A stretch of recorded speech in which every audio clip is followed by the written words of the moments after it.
Thank you for joining me this afternoon. This will be part 2 of our new session that we're doing on Yahuah's willingness to help us. He's a very present help in time of need. In fact, you'll find that in Psalm 46 verse 1, that Yahuah is a present help in time of need. And I think you'll agree with me that everyone has needs. We all have needs. I have needs, you have needs.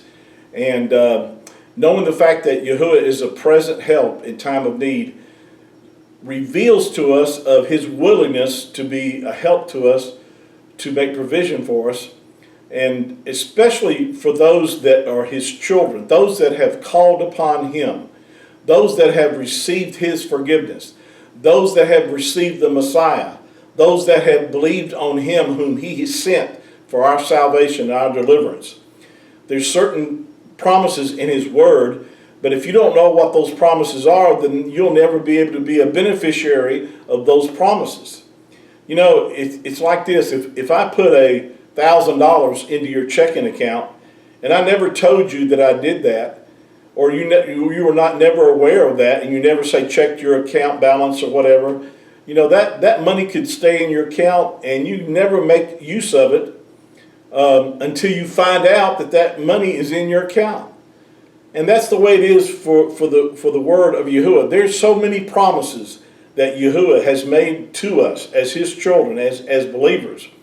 And the sad fact is most of his children don't even know what his promises are, don't know what provisions that he has made. And because of that, they're not reaping the benefits of that. See, most people have this misunderstanding that everything that happens to them in their life, that our Creator is just directing these things along the way, and that, you know, like that old song, Que sera, sera, whatever will be, will be.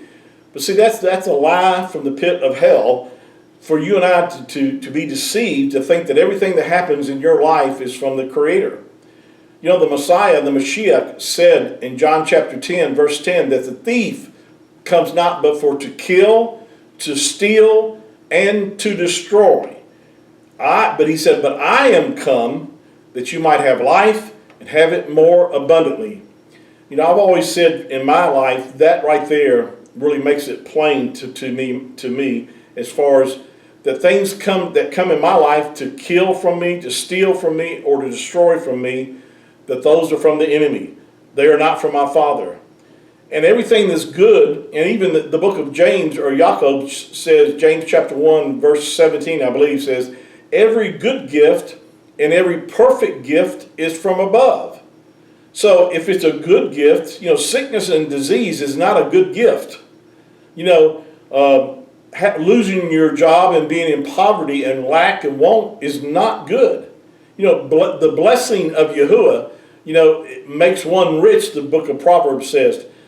Now, I'm not saying that we all should be financially rich, but what I'm saying is that Yahuah has made provision for us in his word to take care of everything that we have need of, even in this present evil world that we live in.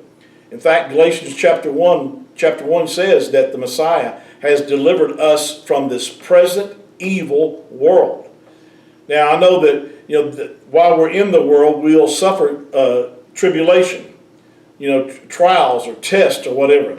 But you know, Yahusha, the Messiah, didn't stop there. He said, in the world you'll have tribulation, but then he said, but be of good cheer. Why? Because he has overcome the world. He overcame the world, not for himself, but for ourselves, but for us.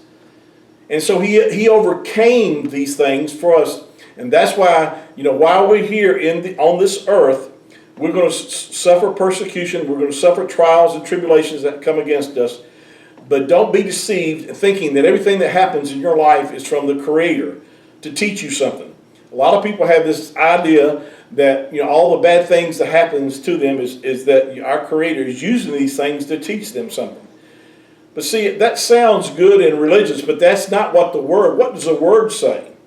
The Scripture says in 2 Timothy chapter 3, verse 16, I believe, it says, all Scripture is given by inspiration of Yahuah, and is profitable for doctrine, for reproof, for correction, for instruction in righteousness.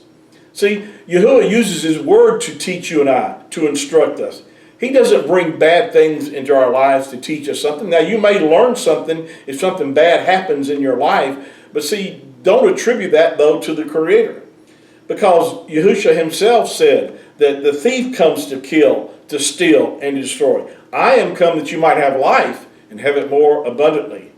And see, when you know that, when you get this settled in your mind and you can recognize things that come into your life which are from the enemy and things that come into your life that are from Yahuah, every good and every perfect gift is from above. So, you know, when things you receive a blessing from something or someone, you recognize that is a blessing from my Father. And so, knowing this will help you resist the enemy. See, let me give you another example about this. Sickness and disease is not from our Creator, from our Father. He doesn't send sickness and disease to teach you anything. He uses His Word. In fact, the Messiah, Yahusha HaMashiach, He died on the cross according to Isaiah 53 or Yeshayahu 53, that He has bore our sicknesses and carried our diseases according to Isaiah 53 verses 4 and 5. Why would He send sickness and disease upon us when the Messiah took the sickness and disease that would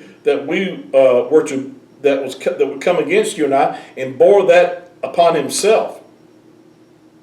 See, the provision's been made, but see, you and I have to know that first before we can receive the benefit of that. Just like the analogy I used a few minutes ago, you know, if I put $1,000 in your checking account, it won't do you one bit of good until you actually know that. But even after you know it, you've got to act upon it. You've got to act upon what you know. And so when you find out in His Word what provisions He's made for you and I, then you act upon that. One way you do that is you begin to declare the promises of Yahuah.